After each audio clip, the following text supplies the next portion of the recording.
Hello friends, सभी को good afternoon. कैसे हैं आप सब? मैं आशा करता हूं कि आप लोग स्वस्थ और मस्त होंगे। आपकी पढ़ाई बहुत ही बेहतर से चल रही होगी। जैसा कि आप लोग को मालूम होना चाहिए कि हम लोग एक सीरीज की तरह चल रहे हैं प्राचीन इतिहास को लेकर के, जिसमें हम सिंधु घाटी सभ्यता यानी हड़प्पा सभ्यता को हम पढ़ा रहे हैं। और आप भी देख भी रहे हैं और बहुत सारे बच्चों का रिस्पॉन्स अच्छा है। और मैं चाहूँगा कि आप लोग अगर आप लोग नए हैं तो चैनल को सब्सक्राइब भी करिए, क्योंकि अगर इस तरह के बहुत सारे कंटेंट वाइज करके मतलब कि एक तरीके से क्रम में हम इतिहास को पढ़ाएंगे, रटने की कोई ज़रूरत नहीं है। तो आप लोग इसको देख सकते हैं। पिछले हमने लेक्चर को बनाया है कि इसकी खोज कैसे होती है, किन किन भूगोलवेता, इतिहासकार, पुरातत्वविद इनमें अपना योगदान देते हैं, कौन कौन से प्रमुख स्थल थे, हमने देखा मैप की सहायता से।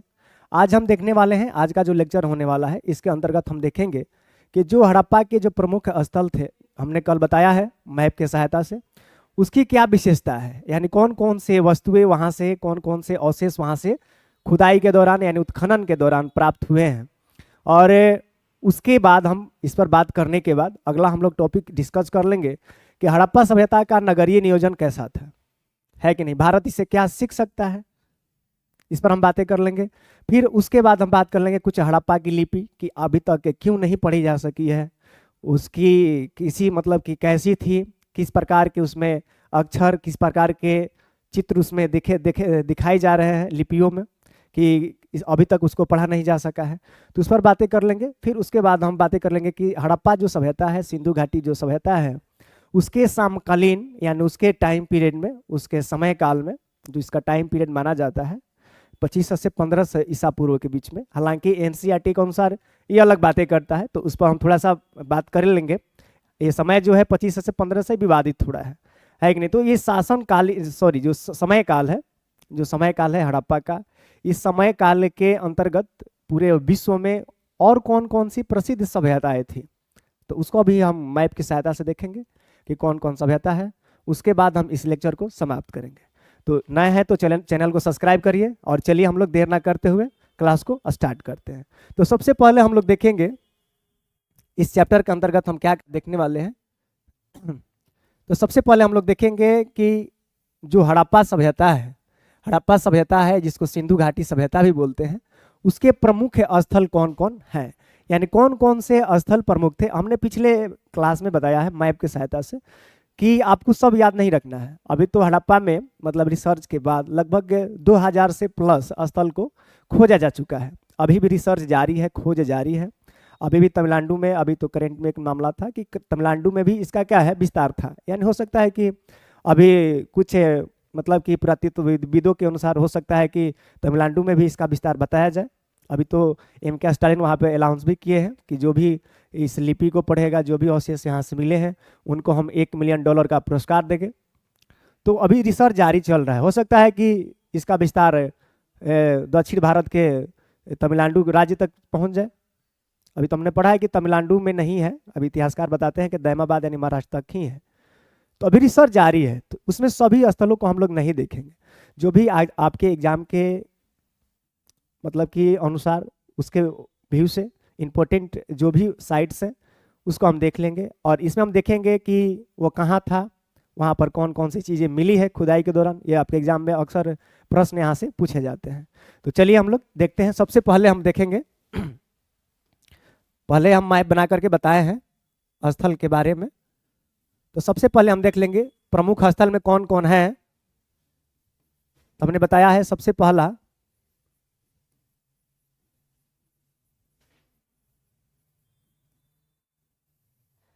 मोहनजोदड़ो है, दूसरा प्रमुख हो जाता है हड़प्पा, तीसरा हम बात कर लेंगे बनवाली। बनवाली भी स्थल है, ये हरियाणा में पड़ता है। एक है धौलावीरा, एक कौन है, धौलावीरा है। तो धौलावीरा भी कहाँ है, ये गुजरात में है। एक है स्थल राखी गढ़ी, और राखी गढ़ी कहाँ पड़ता है, हरियाणा में पड़ता है। उसके बाद देख लेंगे हम रोपण, ये पंजाब में पड़ता है। उसके बाद हम देखेंगे सूतकोटदा, सूतकोटदा, ये पाकिस्तान के सिंध इलाके में पड़ता है। एक है चंदहुडो या चंद्रहुडो भी इसको बोलते हैं हम लोग, चंद्रहुडो, ये भी पाकिस्तान के क्षेत्र में सिंध प्रांत में पड़ता है। उसके बाद देख लेंगे हम आलमगीरपुर, आलमगीरपुर, दैमाबाद, दैमाबाद हो गया। उसके हम बाद देख लेंगे कालीबांगा, कालीबांगा के बारे में देखेंगे, ये राजस्थान के क्षेत्र में है कि नहीं। इसके अलावे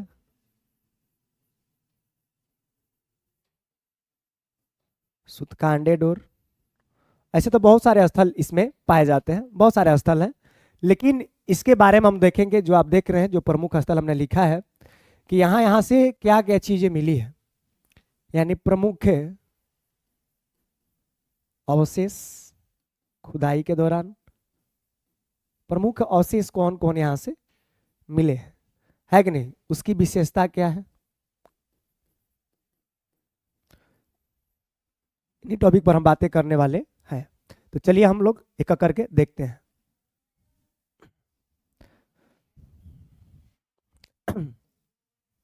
सबसे पहले हम बात कर लेंगे हड़प्पा का, सबसे पहले बात करेंगे हड़प्पा।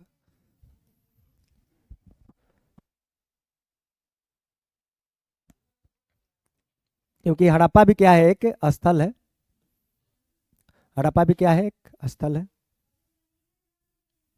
तो सबसे पहले हम बात करेंगे हड़प्पा की, ऊपर सबसे पहला स्थल, इसको हम देखते हैं।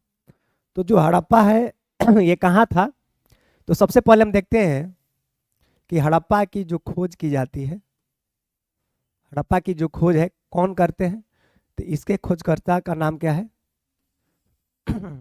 दयाराम साहनी, यानी दयाराम साहनी के द्वारा इसकी खोज 1921 इसमें की जाती है। और हड़प्पा हम देखेंगे कि कहाँ है, तो हड़प्पा ये भारत में अवस्थित नहीं है, ये भारत में अवस्थित नहीं था हड़प्पा। ये हड़प्पा कहाँ अवस्थित है,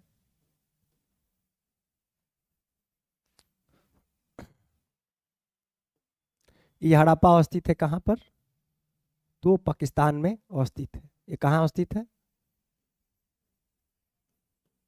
हड़प्पा कहाँ अवस्थित है, तो हड़प्पा अवस्थित है पाकिस्तान में।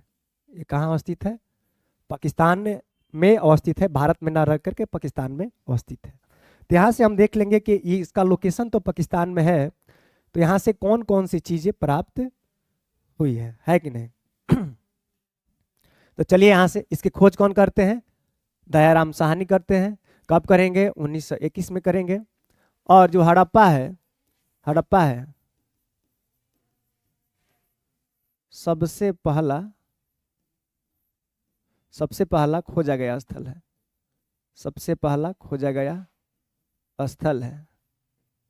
तभी तो इसका नाम क्या दिया गया, पूरे सभ्यता का नाम क्या दिया जाता है, हड़प्पा सभ्यता दिया जाता है, हड़प्पा सभ्यता।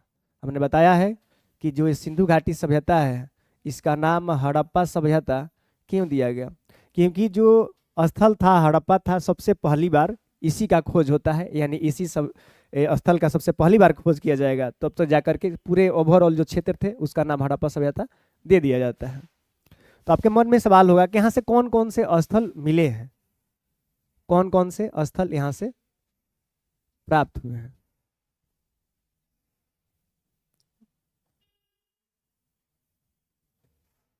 कौन कौन से स्थल प्राप्त हुए हैं, चलिए देखते हैं।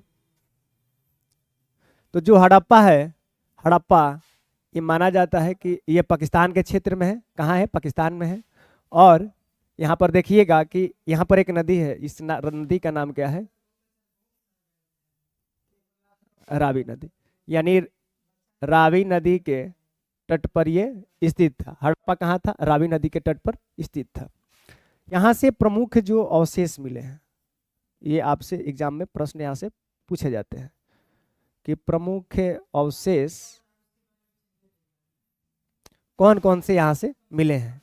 तो सबसे पहला अवशेष क्या मिला है, यहाँ से क्या मिला है प्रमुख अवशेष में?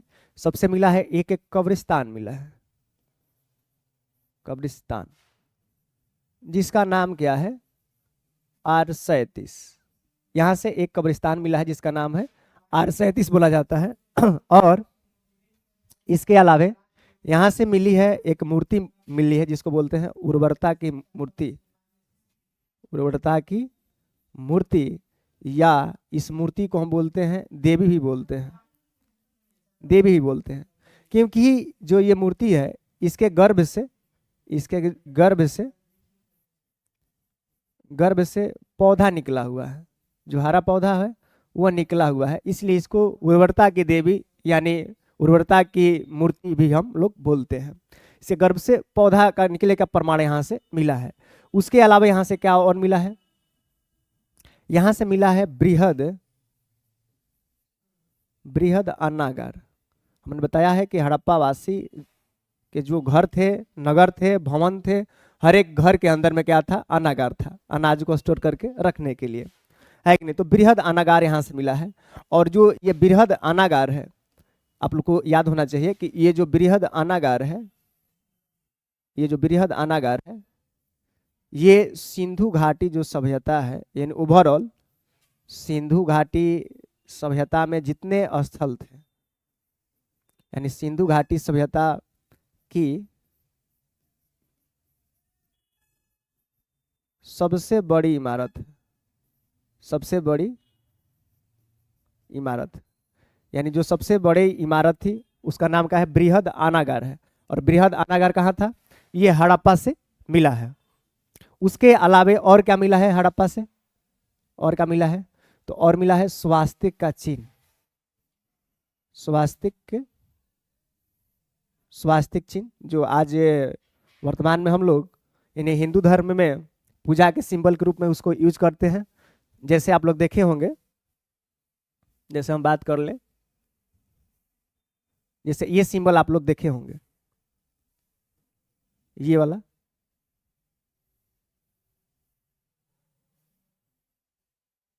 ये वाला सिंबल आप लोग देखे होंगे, तो यही क्या है? यही स्वास्तिक है, स्वास्तिक चिन्ह यही है। तो ये जो हड़प्पा से आया है, अभी वर्तमान में जो चल रहा है प्रेजेंट टाइम में, ये हड़प्पा की देन मानी जाती है कि हड़प्पा सभ्यता में सबसे पहले स्वास्तिक चिन्ह का मतलब कि खोज हो, ऐसा प्रमाण मिला है।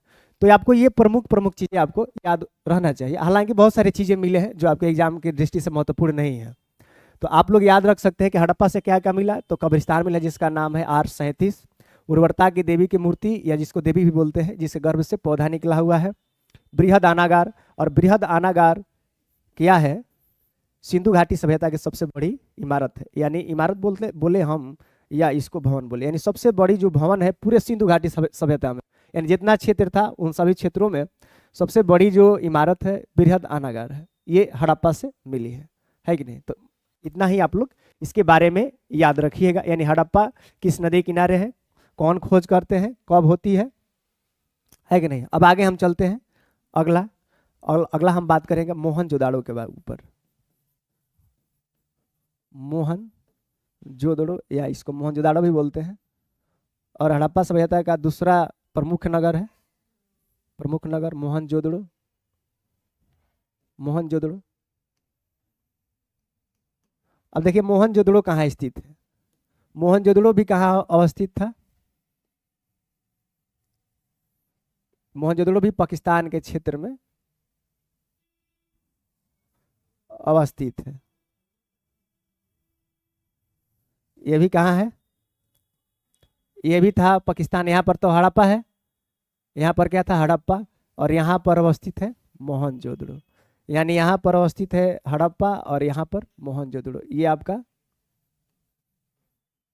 हड़प्पा हो गया और ये आपका हो गया मोहनजोदड़ो, ये आपका मोहनजोदड़ो है।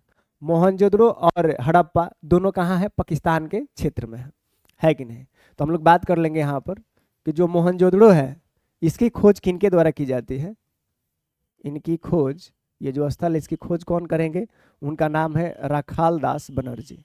उनका नाम है रखाल दास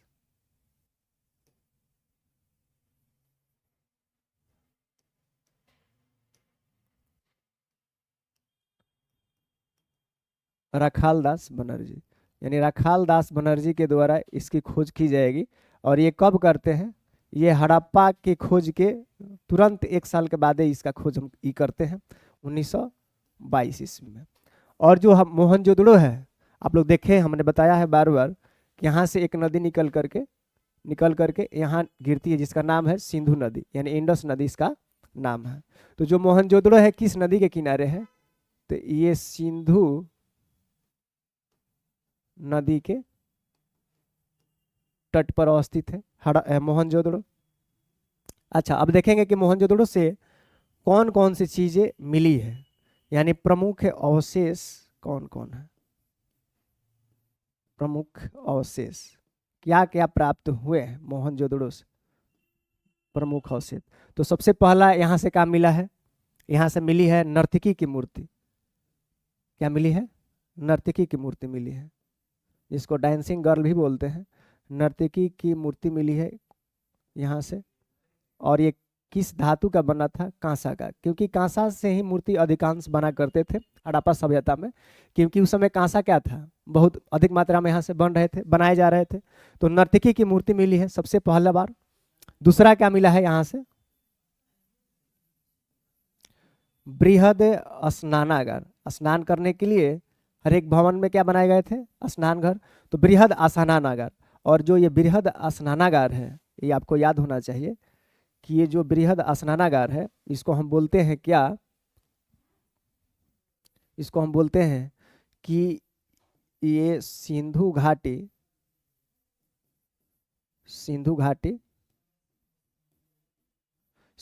सभ्यता की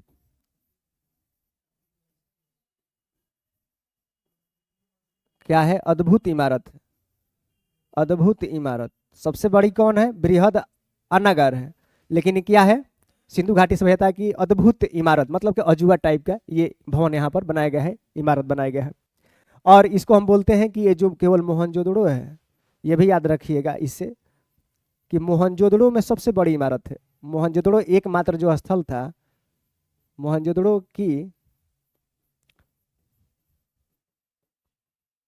सबसे बड़ी इमारत, यानी ये ओवरऑल मोहनजोदड़ो में सबसे बड़ी इमारत है, पूरे ओवरऑल हड़प्पा में नहीं। ये केवल मोहनजोदड़ो जो स्थल है उसमें सबसे बड़ी इमारत कौन है? बृहद स्नानागार। और पूरे सिंधु घाटी सभ्यता का है अद्भुत इमारत है। तो ये आपको याद होना चाहिए। और क्या मिला है मोहनजोदड़ो से?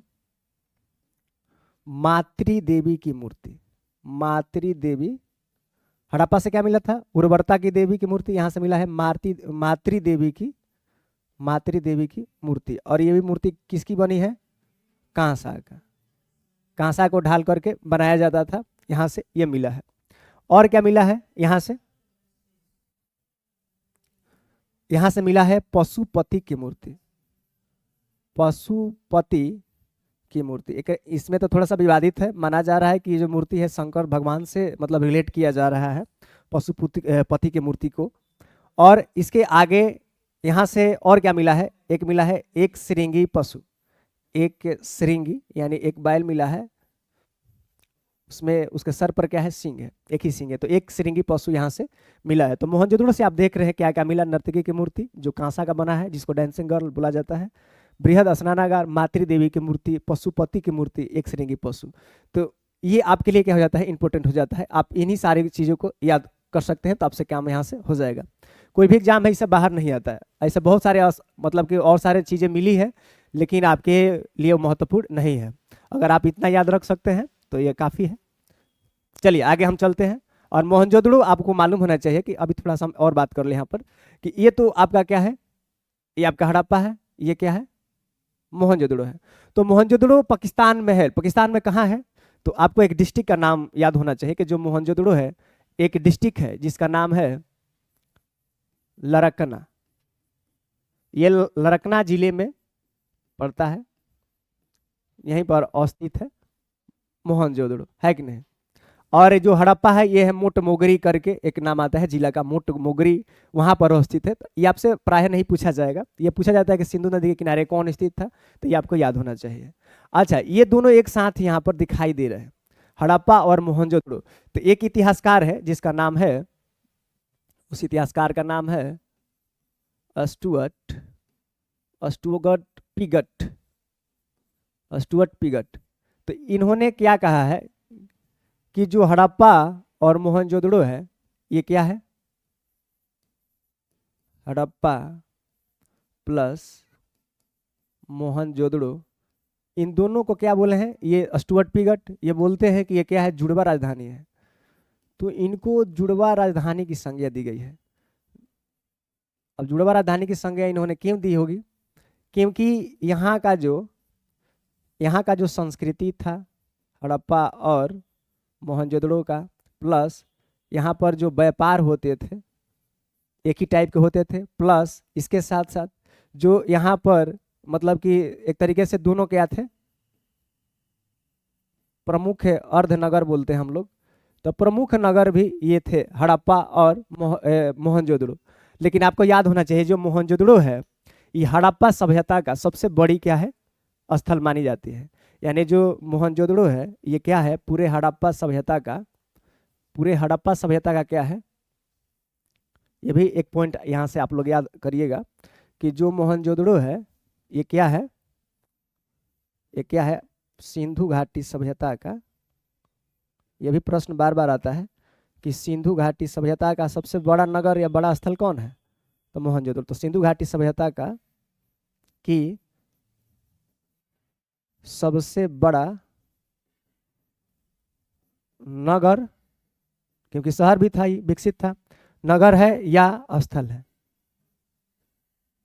ये दोनों चीजें हैं। तो दोनों में से कोई याद रख सकते हैं, स्थल बोल सकते हैं या सबसे बड़ा नगर बोल सकते हैं। और ये भी बार बार एग्जाम में आता है कि स्टुअर्ट पिगट के अनुसार जुड़वा राजधानी कौन कौन था, है कि नहीं। तो बहुत सारे इतिहासकार है, एक तो बोला इनको माउंट ए बी की संज्ञा देते हैं इतिहासकार कि क्या है, माउंट ए है और बी है, यानी दोनों एक तरीके से एक ही स्थान पर है और ऊंचाई पर स्थित है। लेकिन एक और यहाँ से इतिहासकारों ने इसका अलग नाम दे दिया मोहनजोदड़ो का। इन्होंने कहा कि जो मोहनजोदड़ो है, मोहनजोदड़ो का अर्थ क्या होता है, यानी जो मोहनजोदड़ो है इसका अर्थ क्या होता है। तो मोहनजोदड़ो का जो शाब्दिक अर्थ होता है उन्होंने बताया है मृतकों का टीला, मृतकों का टीला, उन्होंने इसका शाब्दिक अर्थ बताया। ऐसा क्यों था कि मृतकों का टीला इसको बोला जाता है इतिहासकारों के अनुसार, ऐसा इसलिए था कि सबसे बड़ा नगर था मोहनजोदड़ो। तो अगर नगर बड़ी होगी तो जनसंख्या अधिक होगी, जब जनसंख्या अधिक थी तो अब जब ये समाप्त होता है तो यहाँ से बहुत सारे, अभी रिसर्च के अनुसार बहुत सारे अस्थियाँ यहाँ से पाई गई है, मानव अस्थियाँ, अस्थि पंजर बहुत सारे, एक ढेर की भांति, मतलब टीला टाइप का। यहाँ से बोला गया कि क्या था, मृतकों का टीला, यानी मोहनजोदड़ो का जो शाब्दिक अर्थ है क्या है, मृतकों का टीला। तो ये भी पॉइंट आप याद कर सकते हैं। तो ये था मोहनजोदड़ो के बारे में कि मोहनजोदड़ो की खोज किनके द्वारा क्या क्या मिली है, यहाँ से क्या क्या विशेषता है, इसको आप लोग याद रख सकते हैं। तो चलते हैं हम लोग आगे। अगला प्रमुख स्थल कौन है, चलिए, तो अगला हमारे प्रमुख स्थल कौन होगा, उसका नाम होगा कालीबंगा। कालीबंगा अगला प्रमुख स्थल कालीबंगा। और कालीबंगा कहाँ पड़ता है, ये राजस्थान के क्षेत्र में कालीबंगा था। कहाँ था, राजस्थान के क्षेत्र में। कहाँ था, राजस्थान के क्षेत्र में। तो सबसे पहले देखेंगे कि इसकी खोज किनके द्वारा की जाती है, इनके खोजकर्ता कौन है। हालांकि देखिए सब जितने भी स्थल है उनके कौन कौन खोज करता है, किन किन नदियों के बीच में, ये आपको याद रखना कोई जरूरी नहीं है। लेकिन मैं जो बताऊंगा वो क्या है, इम्पोर्टेंट है। कहीं कहीं विगत वर्षों में जो भी एग्जाम हुए हैं, कॉम्पिटिटिव जो भी एग्जाम है कि नहीं, तो उसमें विगत वर्षों में प्रश्न आए हैं यहाँ से। तो आप इतना ही याद रखिएगा, बहुत सारे आप रटिएगा कि कौन कौन क्या क्या मिला है, तो उससे कोई फायदा नहीं है और सबको भी याद नहीं रखना है, लेकिन जो बता रहे हैं उसको बस याद रखिए। तो इसके खोजकर्ता कौन माने जाते हैं, तो एक का नाम है, दो का नाम आता है। एक नाम है बीबी लाल, उनका नाम है बीबी लाल, और एक है बीके थापर, उनका नाम है बीबी लाल, एक का है बीबी थापर, बीके थापर। इन दोनों ने मिलकर के इस जो स्थल है इसका खोज करते हैं।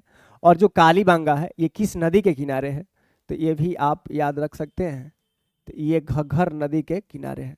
घग्घर नदी वर्तमान में है, पहले ये सरस्वती नदी के मतलब कि स्थान पर ही मतलब प्रवाहित हो रही है अभी। पहले जो सरस्वती नदी थी जब विलुप्त होती है माना जाता है कि अभी प्रेजेंट टाइम में इस नदी घाटी भले ही जो सरस्वती नदी है वो समाप्त हो गई, जो उसका बेसिन है घाटी है उसमें एक नई नदी का मतलब प्रवाह क्षेत्र बनता है जिसका नाम है घग्घर नदी, और ये हरियाणा के क्षेत्र में भी प्रवाहित होती है। तो ये घग्घर नदी के तट पर अवस्थित है कि नहीं। तो अगला चीज क्या है, इससे इंपॉर्टेंट चीज क्या हो जाता है कि यहाँ से प्रमुख स्थल कौन कौन मिले हैं, सॉरी प्रमुख अवशेष कौन कौन मिले हैं, यानी कालीबांगा से प्रमुख अवशेष क्या क्या मिले, ये आपको याद होना चाहिए कि कौन कौन से अवशेष प्राप्त हुए हैं। तो सबसे पहला यहाँ से क्या मिला है, अच्छा कालीबांगा कहाँ है, तो ये कहाँ है, राजस्थान के क्षेत्र में है। तो आप लोग तो जानते ही हैं कि राजस्थान कहाँ है, मरुस्थलीय इलाका है, और मरुस्थलीय इसलिए है कि यहाँ पर वर्षा नहीं होती है, टेम्परेचर अधिक है कि नहीं। तो ये आपका क्या हो जाता है, यहाँ पर क्या है, राजस्थान है, और राजस्थान में ही यहाँ पर क्या था, कालीबांगा, क्या है ये, कालीबांगा। और कालीबांगा किस नदी किनारे है, तो घग्घर नदी के किनारे अवस्थित है। यहाँ से कौन कौन से प्रमुख अवशेष प्राप्त हुए हैं, तो आपको मालूम होना चाहिए कि यहाँ से मिली है सबसे प्रमुख जो चीज है उसका नाम है काली चूड़िया। यहाँ से क्या मिला है, काली चूड़ी। उसके अलावे यहाँ से मिला है जूते हुए खेत का साक्ष्य, जूते हुए, यहाँ से जूती हुई भूमि मिली है, यानी जूते हुए खेत का साक्ष्य यहाँ से मिला है। तो यहाँ से प्रमाण मिलता है कि राजस्थान में भी कृषि होती होगी, होती भी थी, जौ वगैरह की होती है कि नहीं, तो जौ वगैरह की खेती होती थी, और हड़प्पा की ये क्या मानी जाती है, प्रमुख फसल भी मानी जाती है। अच्छा जौ की ही क्यों होती है, हम आगे बात करेंगे इस पर, कृषि पर भी बातें करेंगे, समाज पर भी बातें करेंगे, अर्थव्यवस्था हम एक करके धीरे धीरे इस चीज़ों को हम लोग समझेंगे। तो काली चूड़िया यहाँ से मिली है, जूते हुए खेत का साक्ष्य मिला है। तो ये दो चीजें हैं आपके लिए क्या हो जाता है, महत्वपूर्ण हो जाता है, आप दो ही को याद रखिए। हालांकि इसके अलावे यहाँ से क्या मिला है, यहाँ से मिला है अग्नि वेदिका, अग्नि वेदिका। तो बहुत सारे अग्नि वेदिकाएं जिसमें क्या होता था, हवन या यज्ञ, जो भी आप समझते हैं, तो इसके प्रमाण यहाँ से मिले हैं। अग्निवेदिका, बहुत सारे अग्निवेदिकाएं भी मिलती हैं, हालांकि बहुत सारे स्थल थे जहाँ से अग्निवेदिका का प्रमाण मिलता है, लेकिन जो कालीबांगा था यहाँ से भी अग्निवेदिका का प्रमाण मिलता है। तो आपके लिए दोनों इंपॉर्टेंट हो जाते हैं, तो बहुत बारे एग्जाम में आया है। और जो ये कालीबांगा है, कालीबांगा का मतलब ही होता है, इसका अर्थ क्या है, कालीबांगा का अर्थ क्या माना जाता है, कालीबांगा का अर्थ होता है काली चूड़िया, काली चूड़िया। और राजस्थान का इलाका है, और राजस्थान के क्षेत्रों में क्या होता है, टेम्परेचर अधिक है, यानी गर्मी अधिक है। तो यहाँ से माना जाता है कि मतलब कि कृषि भी होती होगी, तो वैसी कृषि होती होगी जिसमें जल की जरूरत क्या होता होगा, कम होता होगा। तो जौ की अच्छी खासी यहाँ पर कृषि होती थी। हालांकि जौ का सबसे अधिक कृषि का प्रमाण कहाँ से मिला है, बनवाली से मिला है सबसे अधिक, है कि नहीं। लेकिन यहाँ पर कृषि होती थी जौ वगैरह की, क्योंकि टेम्परेचर पर ही डिसाइड करता है, क्योंकि जहाँ पर जैसा क्लाइमेट होगा वहाँ पर वैसे कृषि होती है। हम आगे बात करेंगे कनेक्ट करके आगे। तो ये आपको याद होना चाहिए कालीबांगा के बारे में। कालीबांगा के बारे में इतनी ही था। हम आगे चलते हैं, अगला कालीबांगा के आगे प्रमुख स्थल कौन होगा, उसका नाम है, हम लोग बात कर ले थोड़ा सा, चंदहुड़ो। किसके बारे में, चंदहुड़ो के बारे में, चंदहुड़ो। अब देखिए यहाँ से क्या क्या मिला है उस पर हम बातें करेंगे केवल। आपको इनके कौन खोज करता है ये आपको याद होना कोई जरूरी नहीं है कि नहीं। तो यहाँ से प्रमुख अवशेष क्या क्या मिले हैं, चंदहुड़ो से प्रमुख अवशेष क्या क्या मिले हैं आपके लिए जरूरी हो जाता है। और ये कहाँ है, ये पाकिस्तान का क्षेत्र है, सिंध पाकिस्तान का क्षेत्र है, ये पाकिस्तान का क्षेत्र है। यहाँ से क्या क्या मिला है ये आप याद रख सकते हैं। तो यहाँ से क्या क्या मिला है, तो यहाँ से प्रमुख जो चीजें हैं, तो जितने भी प्रमुख क्या है, श्रृंगार की सामग्री है, सामग्री वो मिला है। जैसे जैसे हम बात कर लेंगे पाउडर, यहां से मिला है पाउडर मिला है, और मिला है काजल, काजल के अलावे कंघी,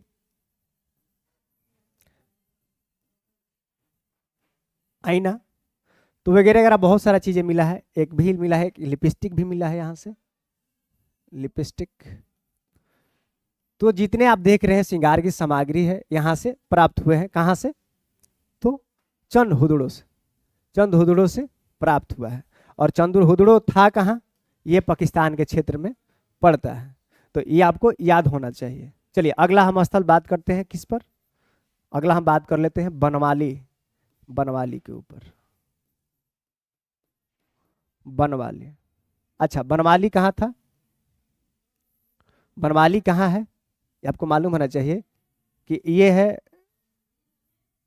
घग्गर नदी के तट पर है, घग्गर नदी के तट पर। और घग्गर नदी कहाँ है? ये कहाँ है? ये बनवाली कहाँ है? हरियाणा में है, हरियाणा में अवस्थित है। आपको मालूम होना चाहिए कि हरियाणा कहाँ है।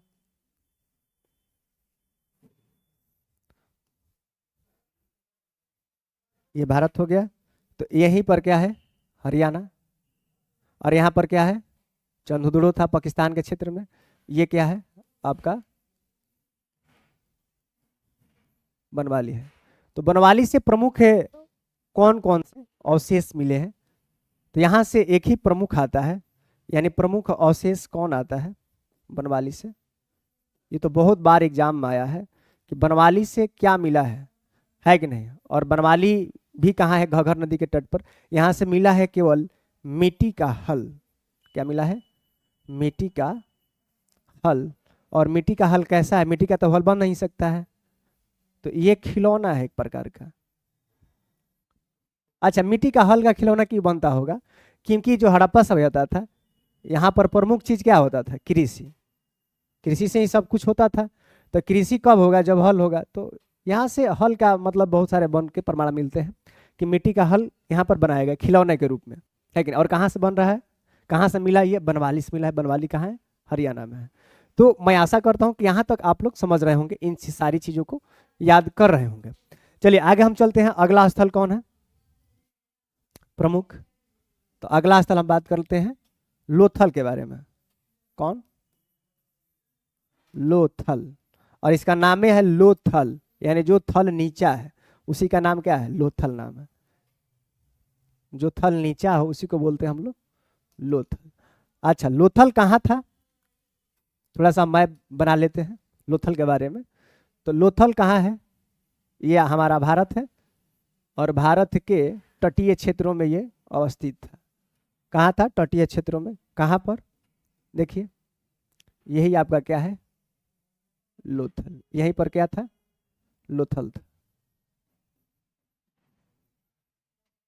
यही लोथल था। और यहाँ पर एक और स्थल था जिसका नाम है धौलावीरा। क्योंकि ये जो सम्मिलित रूप से ये राज्य जो देख रहे हैं ये वाला, यहाँ तक, इसको हम बोलते हैं गुजरात। तो यहाँ से कंफर्म हो गया कि लोथल कहाँ है? गुजरात में है। तो चलिए देखते हैं इसकी खोज कौन करते हैं। खोजकर्ता कौन है? तो उनका नाम क्या है? रंगनाथ राव। कौन खोज करेंगे? रंगनाथ राव। और जो लोथल है ये किस नदी के किनारे है? तो उस नदी का नाम है भोगवा नदी। भोगवा नदी, यानी भोगवा नदी के किनारे क्या है? ये अवस्थित है, लोथल है। तो लोथल को माना जाता था कि जो हड़प्पा सभ्यता था ये प्रमुख स्थल है। प्रमुख स्थल क्यों था? क्योंकि यहाँ पर बंदरगाह के प्रमाण मिले हैं। हालांकि जो हड़प्पा सभ्यता है वहाँ से प्रमुख बहुत सारे बंदरगाह यहाँ से देखने को मिलते हैं, लेकिन जो सबसे इसमें प्रसिद्ध बंदरगाह था, जैसे अन्य बंदरगाहों की हम बातें करें तो माना जाता है कि धौलावीरा से ही व्यापार होता था, क्योंकि ये गुजरात के तटीय क्षेत्रों में था। इसके अलावा गुजरात में एक है प्रभास पाटन, तो प्रभास पाटन से भी क्या होता था? व्यापार होता था। हाँ, उसके अलावे एक रंगपुर था, तो रंगपुर से भी क्या होता था? ये भी गुजरात में पड़ता, व्यापार होता था। लेकिन जो सबसे प्रसिद्ध, सबसे बड़ा बंदरगाह है वो था लोथल। और लोथल से मिस्र में, मेसोपोटामिया में, यानी जो भी हड़प्पा सभ्यता के समकालीन जितने भी सभ्यताएं थी उनके साथ क्या होता था, व्यापार होता था, है कि नहीं। तो ये लोथल कहाँ है, भोगवा नदी किनारे है। इनके खोजकर्ता कौन है, उनका नाम है रंगनाथ राव है, और ये गुजरात क्षेत्रों में पड़ता है। अच्छा हम देखेंगे यहां से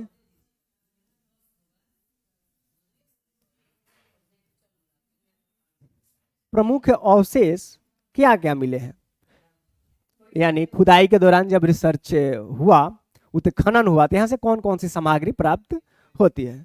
तो अभी हमने कहा कि जो लोथल था, ये लोथल क्या था, हड़प्पा सभ्यता का प्रसिद्ध बंदरगाह था, यानी एक तरीके से पोर्ट था। और इसे बंदरगाह से क्या होते थे, व्यापार होते थे। कहाँ कहाँ, तो मिस्र की सभ्यता के साथ, यानी मिस्र के सभ्यता के साथ, इसके साथ मेसोपोटामिया की सभ्यता के साथ। मेसोपोटामिया की सभ्यता हमने बताया है, मेसोपोटामिया की सभ्यता कहाँ था, आप लोग मालूम होगा आप लोगों को, हालांकि हमने ऑब्जेक्टिव जब कराए थे उसमें बताया है, तो आज हम बात करेंगे इस पर। तो एक तरीके से जो बंदरगाह है लोथल, यहाँ से एशिया में व्यापार होता था, एशिया में व्यापार होता था, यानी मिस्र की सभ्यता यानी मेसोपोटामिया की सभ्यता से व्यापार होता था, है कि नहीं। तो देखिए होता क्या है, यहाँ से प्रमुख अवशेष कौन कौन मिले हैं आपको याद होना चाहिए। जैसे सबसे पहले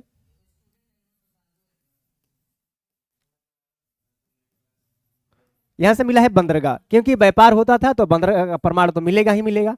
और यहाँ पर बंदरगाह क्यों था, कि ये क्या है, तटीय इलाका है। आप लोग देखेंगे कि इधर क्या है, इधर क्या है, इधर इधर अरब सागर है, इधर क्या है, अरब सागर है। और अरब सागर क्या है, तटीय इलाका, समुद्री इलाका, और यहीं पर स्थित था बंदरगाह। तो व्यापार तो होगा ही। और व्यापार कैसे होगा, तो आप लोगों को मालूम है कि भाई लुथल से व्यापार कैसे होता होगा, यानी जलीय मार्ग से होता है, जलीय मार्ग से विस्तार होता था। अब देखेंगे हम लोग लोथल से कौन कौन से प्रमुख अवशेष मिले हैं। तभी हमने बातें की है कि लोथल से क्या मिला है, बंदरगाह मिला है, क्योंकि व्यापार होता था। उसके अलावे अच्छा व्यापार होगा तो कैसे होगा, जल मार्ग से होगा, तो जल मार्ग में डायरेक्शन का ज्ञान कैसे होगा, तो कंपास से होगा, जिसको बोलते हैं दिशा सूचक यंत्र। तो यहाँ से उत्खनन जब हुआ तो यहाँ से एक चीज मिला है जिसका नाम है दिशा सूचक यंत्र, दिशा सूचक यंत्र, जिसको हम लोग क्या बोलते हैं, कंपास बोलते हैं, जिससे हम लोग डायरेक्शन का जानकारी लेते हैं। आपको मालूम होना चाहिए, दिशा सूचक यंत्र उसको बोलते हैं कंपास को। तो यहाँ से कंपास मिला है, लेकिन उसके अलावा अच्छा व्यापार होता था सिंधु घाटी सभ्यता से अन्य सभ्यता में, जो व्यापार होता था तो लोथल से ही होता था। तो लोथल से किस चीज़ का व्यापार होता होगा, कुछ वस्तु का होता होगा या किसी अनाज का होता होगा। तो यहाँ से क्या क्या मिला है, यहाँ से मिला है धान, धान की जो भूसी है उसका अवशेष मिला है। उसके अलावा यहाँ से धान के भी प्रमाण मिले हैं। तो ये सारी चीजें यहाँ से लोथल से प्राप्त होती है। और लोथल कहाँ अवस्थित था, गुजरात के तटीय क्षेत्रों में, है कि नहीं। तो आप लोग यहाँ तक समझे होंगे कि लोथल से कौन कौन सी चीजें प्राप्त होती है। और जो लोथल है प्रसिद्ध बंदरगाह है हड़प्पा सभ्यता का, लेकिन हमने बताया है पीछे कि इसमें प्रमुख बंदरगाह थे सिंधु घाटी सभ्यता में, जैसे प्रभास पाटन, वो भी गुजरात में था। तो बहुत सारे हैं, लेकिन ये प्रमुख है और ये बड़ा बंदरगाह माना जाता है लोथल, यानी जिसका थल क्या है, नीचा है, लो है, उसको लोथल बोला जाता है। और ये भोगवा नदी के किनारे अवस्थित है। तो चलिए हम लोग आगे चलते हैं। लोथल ये हो गया, और लोथल के आगे हम लोग बातें करेंगे किसके ऊपर। तो अभी हमने बताया है कि ये क्या है, धौलावीरा है। तो धौलावीरा के बारे में हम लोग देखेंगे। अब चलिए अब देख लेते हैं हम लोग धौलावीरा के बारे में। ये भी गुजरात में अवस्थित है, धौलावीरा। अच्छा धौलावीरा कहाँ अवस्थित है, तो गुजरात में है। गुजरात में, गुजरात में कहाँ, तो ये देखिए ये जो गुजरात का क्षेत्र है इसको हम बोलते हैं कच्छ का रण। तो गुजरात में कहाँ है, कच्छ के रण में अवस्थित है, यानी जो दलदली इलाका है, तटीय इलाका है, वहां पर ये अवस्थित है अभी तो बहुत लोग घूमने भी जाते हैं। तो धौलावीरा से क्या क्या मिला है ये आपको याद होना चाहिए। धौलावीरा से प्रमुख अवशेष क्या क्या मिले हैं। अच्छा, अगर पूछ दे कि इनके खोजकर्ता कौन है, खोजकर्ता कौन है कि नहीं, तो ये आपको ये उतना याद रखना जरूरी नहीं है, लेकिन आप याद रख सकते हैं कि इसके खोजकर्ता कौन है, यानी खोज किनके द्वारा किया जाता है इस स्थल का, उनका नाम क्या है। तो उनका नाम है SR बिस्ट। उनका नाम क्या है? SR बिस्ट। तो इन्होंने इस स्थल का खोज किया, बिस्ट के द्वारा किया जाता है। और ये कहाँ है? गुजरात में है, कच्छ के रण व्यवस्थित है। कच्छ का रण ये जब देख रहे हैं यहाँ पर, यही कच्छ का रण इस इलाका में है कि नहीं। यहाँ पर खाड़ी भी बोला जाता है, कच्छ की खाड़ी भी है, कच्छ की खाड़ी भी है यहाँ पर। तो यहाँ से कौन कौन से अवशेष प्राप्त हुए हैं, देखें कौन कौन प्राप्त हुआ है। तो यहाँ से एक प्रसिद्ध मिला है स्टेडियम, यानी खेल का मैदान। तो यहाँ से एकमात्र स्टेडियम का अवशेष मिला है, यानी यहाँ पर एकमात्र स्टेडियम था, यानी खेलने का मैदान। तो हो सकता है कि हड़प्पावासी खेल में रुचि भी लेते होंगे, खेलते भी होंगे। तो इस प्रकार से यहाँ से एकमात्र स्टेडियम मिलता है।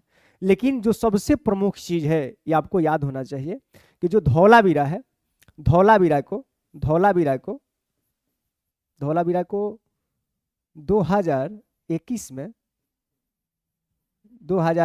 में जो अभी फिलहाल है 2021 में यूनेस्को के द्वारा, यूनेस्को क्या है? एक संस्था है। तो यूनेस्को के द्वारा इसको, यानी धौलावीरा जो स्थल है, इसको विश्व की धरोहर सूची में शामिल किया गया,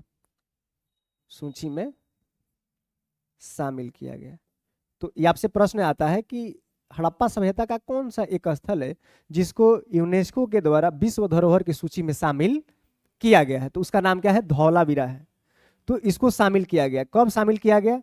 तो 2021 में, यानी पिछले वर्ष कोरोना के टाइम में इसको शामिल किया गया था। और यूनेस्को से आपसे पूछेगा यूनेस्को है क्या, तो मैं आपको बता दूं कि यूनेस्को एक विश्व स्तरीय संस्था है, और इसका जो हेडक्वार्टर है, यानी मुख्यालय है, यूनेस्को का जो मुख्यालय है, ये कहाँ है? ये पेरिस में है। कहाँ है? पेरिस में। अच्छा, इसका उद्देश्य क्या है कि जो भी क्या है ऐतिहासिक स्थल होते हैं, विश्व में जो भी ऐतिहासिक स्थल होंगे, एक तरीके से इसको बचा करके रखना, इसको संरक्षण प्रदान करना, इसका उद्देश्य होता है कि जो भी ऐतिहासिक स्थल है, ऐतिहासिक स्थल के साथ साथ हो सकता है कि यह पर्यावरणीय दृष्टि से क्या है? महत्वपूर्ण है। हो सकता है कि कोई आर्द्र भूमि हो, आर्द्र भूमि आप लोग जानते हैं होंगे, आर्द्र भूमि से आप लोग परिचित होंगे ज्योग्राफी में।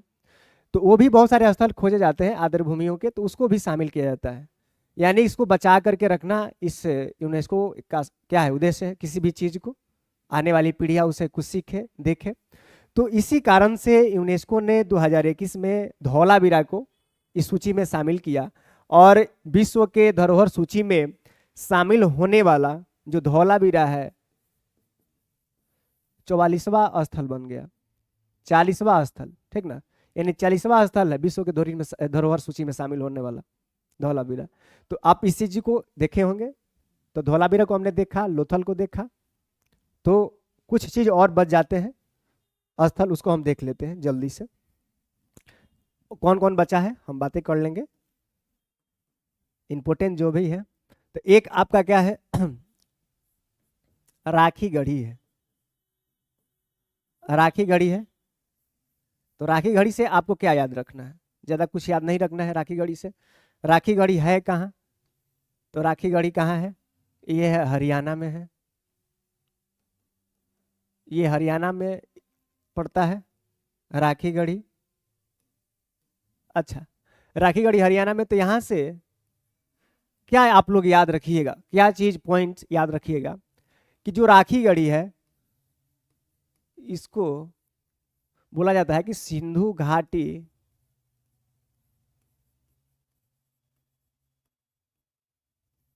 सभ्यता की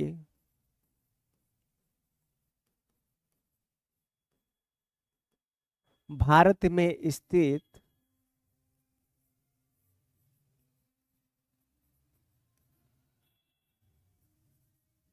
सबसे बड़ा स्थल।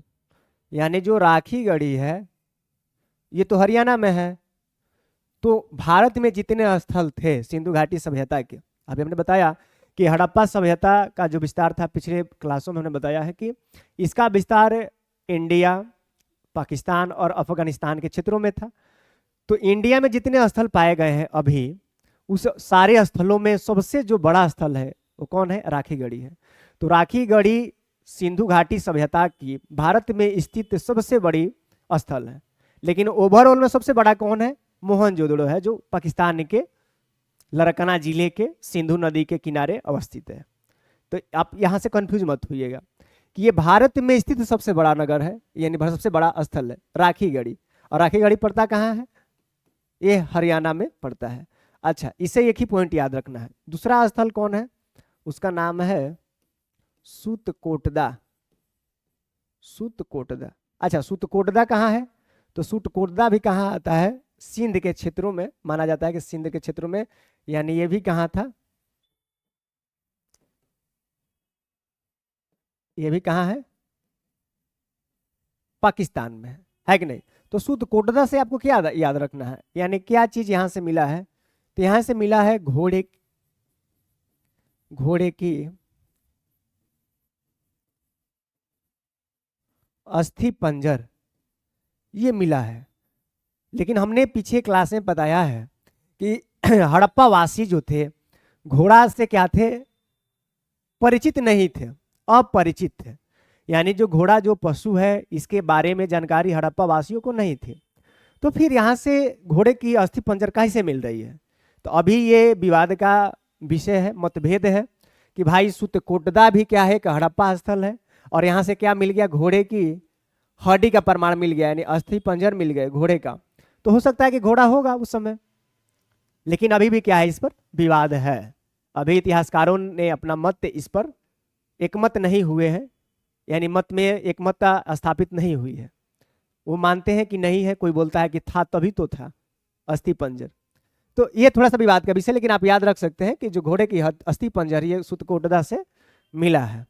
तो मैं आशा करता हूं कि एक एक करके मैं सारी चीजों को बताया जो आपके एग्जाम से क्या है? महत्वपूर्ण है। लेकिन एक और है जिसका स्थल का नाम है रोपड़। उसका नाम है रोपड़ या रोपड़ इसको बोलते हैं, इसको ऐसे भी लिखते हैं हम, रोपड़। ये भी एक हड़प्पा स्थल है, प्रसिद्ध स्थल है। अच्छा, ये भारत में कहाँ है? ये भारत में कहाँ था? भारत में था, ये पंजाब के क्षेत्र में था। कहाँ था? पंजाब में था। तो पंजाब में क्या था? रोपड़। रोपड़ कहाँ है? पंजाब में। तो सबसे पहले देखेंगे कि एक इसकी खोज किसने की है। तो इसकी जो खोज की जाती है ये आपको याद रखना चाहिए, बहुत बार एग्जाम में आया है कि इसके जो खोजकर्ता थे उनका नाम है यज्ञदत्त शर्मा। यानी यज्ञदत्त शर्मा के द्वारा इसकी खोज की जाती है। यज्ञदत्त शर्मा के द्वारा खोज की जाती है। अच्छा, रोपड़ किस नदी के किनारे है? तो पंजाब में एक प्रमुख नदी है जिसका नाम है सतलज। तो सतलज नदी के तट पर यह अवस्थित था रोपड़। इसकी खोज यज्ञदत्त शर्मा के द्वारा की जाती है। बस इतनी सारी चीजें आपको याद होना चाहिए। अब कोई भी स्थल था, जैसे हमने बात की हड़प्पा, मोहनजोदड़ो, धौलावीरा, लोथल, बनवाली, राखी गढ़ी, रोपड़, सूतकोटदा और सूतकांडेडोर के बारे में तो जानते ही हैं कि सबसे पश्चिमी विस्तार है। दयामाबाद के बारे में जानते ही हैं कि सबसे दक्षिणी विस्तार है। सॉरी, सूतकांडेडोर क्या है? सबसे पश्चिमी विस्तार है। और दयामाबाद क्या है? सबसे दक्षिणी विस्तार है। तो उत्तरी, पूर्वी, पश्चिमी, उत्तरी, सब तो जानते ही हैं। इसके बारे में मैं नहीं बोलूँगा अब, क्योंकि पहले हमने पढ़ाया है। लेकिन जो भी ये इम्पोर्टेंट साइट्स हैं, इम्पोर्टेंट जो भी आपके एग्जाम दृष्टि से महत्वपूर्ण हो जाते हैं, हमने एक एक करके सबको देखा है कि नहीं। तो हमारे यहाँ से जितने भी प्रमुख स्थल थे, वहाँ से कौन कौन सी चीज़ें मिली है उसको हमने देख लिया। अब चलते हैं हम इसके आगे कि हड़प्पा की लिपि कौन है, लिपि किस प्रकार की थी, क्यों उसको पढ़ा नहीं जा सका है, उस पर हम थोड़ा सा बात कर लेंगे। फिर बात कर लेंगे नगर नियोजन के बारे में। तो नगर नियोजन हमने पीछे बताया थोड़ा बहुत, आप लोग से भी काम चला सकते हैं। लेकिन उसके अलावे हम देखेंगे कि हड़प्पा सभ्यता के समकालीन और कौन कौन सी सभ्यता विश्व में विद्यमान थी। तो चलिए हम आगे चलते हैं। आगे हम देखेंगे, देख लेंगे कि हड़प्पा सभ्यता यानी सिंधु घाटी सभ्यता के समकालीन सभ्यताएं, यानी वर्ल्ड में यानी विश्व में हड़प्पा सभ्यता के समकालीन ही और कौन कौन सी सभ्यता विद्यमान थी, कौन कौन थी उस समय काल में जिसे व्यापार होते थे। तो सबसे पहले हम देखेंगे कि कौन कौन थी। तो मैप हम बना लेंगे वर्ल्ड का, उसके बाद हम लोग देखेंगे इसको। तो चलिए हम बनाते हैं वर्ल्ड मैप। तो आपको ये मालूम होना चाहिए कि ये क्या है। ये है उत्तरी अमेरिका है। क्या है? उत्तरी अमेरिका है। और उत्तरी अमेरिका के जस्ट नीचे में ये क्या हो जाता है? दक्षिणी अमेरिका हो जाता है। क्या है? दक्षिणी अमेरिका। इसको थोड़ा सा हम लोग इधर लिखते हैं। चलिए, आप लोग देख रहे होंगे ये उत्तरी अमेरिका और ये दक्षिणी अमेरिका, और इसके बाद में अटलांटिक महासागर है। अटलांटिक महासागर और इस साइड प्रशांत महासागर। लेकिन यहाँ पर एक और द्वीप पड़ता है। इस द्वीप का नाम, महाद्वीप का नाम क्या है? हालांकि द्वीप नहीं बोलेंगे, इसको महाद्वीप बोलेंगे। तो ये महाद्वीप हो जाता है। और ये महाद्वीप का नाम क्या है? अफ्रीका नाम है। क्या है? अफ्रीका। अफ्रीका कॉन्टिनेंट है। और अफ्रीका कॉन्टिनेंट में आप लोग देखिएगा कि यहाँ से ये देश है इटली, इसको बोलते हैं, और बीच में भूमध्य सागर है। और यहाँ पर यूरोप का क्षेत्र यानी यूरोप महाद्वीप, इस साइड में यूरोप है। यहाँ पर एक द्वीप पाया जाता है, इसको बोलते हैं हम लोग ग्रीनलैंड, है कि नहीं? ग्रीनलैंड। और यहाँ पर प्रायद्वीपीय जो क्षेत्र आप देख रहे हैं, यह है प्रायद्वीपीय क्षेत्र। ये हमारा भारत है, इसको बोलते हैं अरब प्रायद्वीप, ये हमारा भारत है। और भारत के पूर्वी यानी दक्षिण पूर्व क्षेत्र में यहाँ पर इंडोनेशिया, जावा, सुमात्रा का क्षेत्र, और इधर एशिया का क्षेत्र यानी जापान वगैरह, रसिया वगैरह, तो इसका क्षेत्र यहाँ पर अवस्थित है। तो हमने पूरा वर्ल्ड मैप को इधर बनाया है। थोड़ा इसको छोटा हम कर रहे हैं, ये थोड़ा बड़ा हो गया है। चलिए थोड़ा सा इसको हम छोटा कर रहे हैं, थोड़ा सा छोटा कर लेते हैं। चलिए, आप दिखाई दे रहा होगा आपको अच्छे से। अच्छा, यहाँ पर क्या है? मेडागास्कर है। और यहाँ पर क्या है? श्रीलंका है। यहाँ पर क्या है?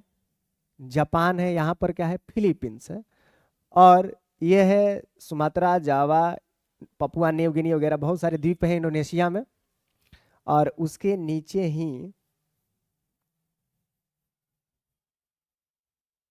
ये आपका ऑस्ट्रेलिया। ये क्या है? ऑस्ट्रेलिया है। क्या है? ऑस्ट्रेलिया है। और ऑस्ट्रेलिया के नीचे न्यूजीलैंड। और नीचे में आप देखिएगा एक महाद्वीप है जो एक तरीके से हम बोलते हैं बर्फ से ढका रहता है, इसको बोलते हैं हम लोग अंटार्कटिका बोलते हैं। तो इतने सारे क्या है? ये वर्ल्ड मैप हो गया। और वर्ल्ड मैप में हमने भी बात की है कि सिंधु घाटी सभ्यता के समकालीन कौन कौन सभ्यता थी। तो सबसे हम पहले देखेंगे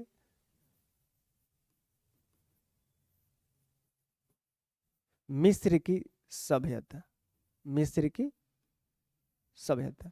तो मिस्र पहले कहाँ है ये हमको देखना है कि मिस्र कहाँ है वर्ल्ड मैप पर। मिस्र कहाँ था? तो मिस्र कहाँ है? अफ्रीका में है। अफ्रीका महाद्वीप में देखिएगा आप ये वाला, तो ये जो देश यहाँ पर पड़ता है इसको हम क्या बोलते हैं? मिस्र बोलते हैं। इसको हम क्या बोलते हैं? मिस्र।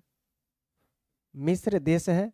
तो मिस्र देश में भी क्या थी? मिस्र की सभ्यता थी। मिस्र की सभ्यता थी। और मिस्र की सभ्यता मिस्र में है। तो मिस्र किस महाद्वीप में है? तो महाद्वीप का नाम है अफ्रीका महाद्वीप, यानी अफ्रीका हम बोल सकते हैं कि महादेश है। और इसी महादेश में क्या था? मिस्र की सभ्यता थी। फिर यहाँ से प्रश्न बनता है कि ये मिस्र की जो सभ्यता थी, मिस्र में तो थी, लेकिन किस नदी के किनारे थी? तो नील नदी के किनारे, नील नदी के किनारे या नील नदी के तट पर। तो नील नदी के तट पर अवस्थित थी। अब कैसे अवस्थित थी देखते हैं हम। तो ये आपका हो गया अफ्रीका हो गया, और अफ्रीका में आपको मालूम होना चाहिए कि अफ्रीका से यहां से क्या गुजरता है, यहां से गुजरता है विषुवत रेखा। क्या गुजरता है? विषुवत रेखा, या यहां से गुजरता है इक्वेटर। और आपको मालूम होना चाहिए, आप लोग ज्योग्राफी पढ़े होंगे, और नहीं पढ़े होंगे तो आप लोग याद रखिएगा कि इक्वेटर पर क्या होता है, टेम्परेचर अधिक होता है। टेम्परेचर अधिक होगा तो वाष्पन की क्रिया क्या होगी? अधिक होगी, यानी विपरेशन की क्रिया क्या होगी? अधिक होगी। उपरेशन की यानी विपरेशन की क्रिया अधिक होती है, वाष्पन की क्रिया अधिक होती है, तो वहां पर बादल अधिक बनेंगे। बादल अधिक बनेंगे तो वर्षा क्या होगी? अधिक होगी। तो यहां पर देखेंगे आप कि इधर है अटलांटिक महासागर है, सॉरी इधर हिंद महासागर है, ये क्या है? ये हिंद महासागर का क्षेत्र है। और इधर क्या है? अटलांटिक महासागर है। तो यहाँ से वाष्पन क्रिया हो जा रही है। अब यहाँ पर टेम्परेचर अधिक है, ये है, तो यहाँ पर एक झील का निर्माण होता है वर्षा के दौरान। ये वर्षा से जल प्राप्त कर रहा है, इस झील में पानी जो है ये वर्षा से प्राप्त हो रहा है। इस झील का नाम क्या है? ये झील का नाम है विक्टोरिया। ये झील का नाम क्या है? विक्टोरिया झील। ये भूमध्य रेखा के आसपास अवस्थित है। और इससे विक्टोरिया झील से एक नदी निकलती है, इस नदी का नाम है नील नदी। इस नदी का नाम क्या है? नील नदी। इस नदी का नाम है नील नदी। इसको नाइल भी बोलते हैं और सबसे लंबी नदी मानी जाती है नील नदी। और ये डायरेक्ट नहीं निकलती है नील नदी, यहाँ पर दो नदियां आकर के मिलेगी। यहाँ से ये पठारी क्षेत्र है, तो यहाँ से ब्लू नील और श्वेत नील, दोनों नील मिल करके यहाँ से नील नदी का रूप लेती है। और नील नदी आकर के कहाँ गिरेगी? एक सागर में गिरेगी, जिस सागर का नाम क्या है? भूमध्य सागर। देखिए यहाँ से ही नदी यहाँ पर गिर रही है नील नदी, तो ये जो सागर वाला भाग है इसको हम बोलते हैं मेडिटेरियन सी, यानी भूमध्य सागर। तो यहाँ पर क्या है? यहाँ पर एक सागर है, इस सागर का नाम क्या है? भूमध्य सागर है। तो भूमध्य सागर में गिर रही है, तो नदी ये जो निकल रही है नील नदी अपने साथ क्या लाती होगी? अवसाद को लाती होगी। और कोई भी नदी अपने अंतिम अवस्था में क्या करती है? अवसादों को, यानी जो मिट्टी के कण है जिसको अवसाद बोलते हैं, उसको छोड़ती है, यानी सेडिमेंट को छोड़ेगी। तो यहाँ पर छोड़ेगी, यानी भूमध्य सागर में मिलने से पहले। तो यहाँ पर क्या होगा? यहाँ पर होगा क्या, थोड़ा सा अलग कलर हम यूज करेंगे। यहाँ पर क्या होगा कि यहाँ पर जो भी आप क्षेत्र देख रहे हैं, ये वाला, ये क्षेत्र यहाँ पर बन जाएगा दोआब का क्षेत्र। दोआब का क्षेत्र हमेशा क्या होता है? उपजाऊ होता है, उपजाऊ होगा तो कृषि होगा। तो ये मिस्र की जो सभ्यता है ये किस महाद्वीप में है? ये अफ्रीका में, मिस्र देश में है। इसके अलावा दूसरा कौन हम देखेंगे? चलिए दूसरा हम देखते हैं। दूसरा हम देखते हैं मेसोपोटामिया। हालांकि हम ऊंचा बना रहे हैं, लेकिन आप याद रखिएगा कि ये थोड़ा सा छोटा ही है। तो इसको हम बोलते हैं मेसोपोटामिया। ये कौन सा है? मेसोपोटामिया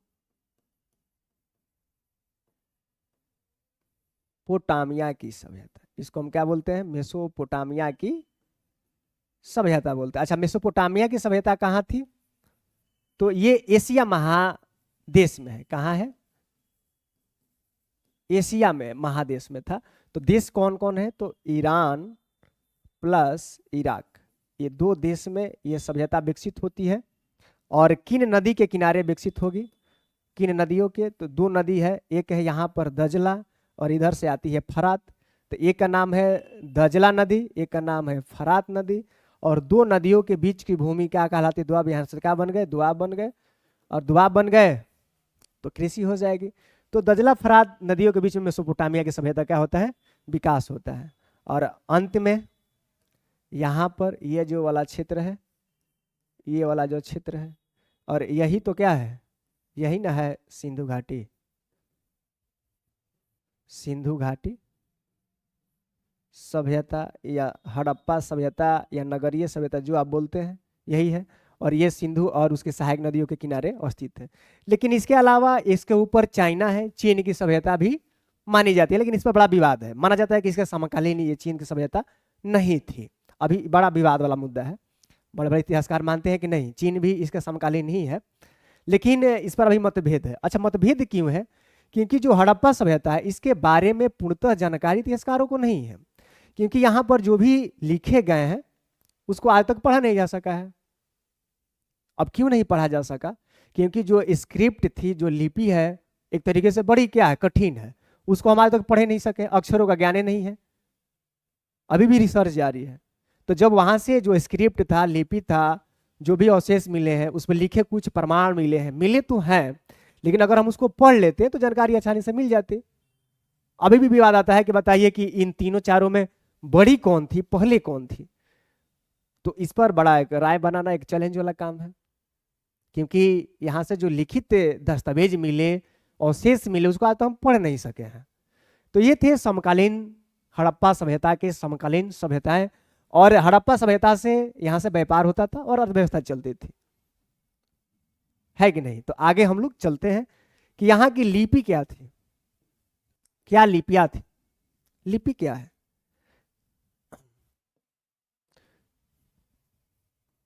तो आपको मालूम होना चाहिए कि जो सिंधु घाटी सभ्यता है, सिंधु घाटी सभ्यता है, इसको आधे ऐतिहासिक काल में रखा गया है। आधे आधे ऐतिहासिक काल, आधे ऐतिहासिक काल के अंतर्गत रखा गया है। अच्छा, आधे ऐतिहासिक काल का मतलब क्या होता है कि जिस काल में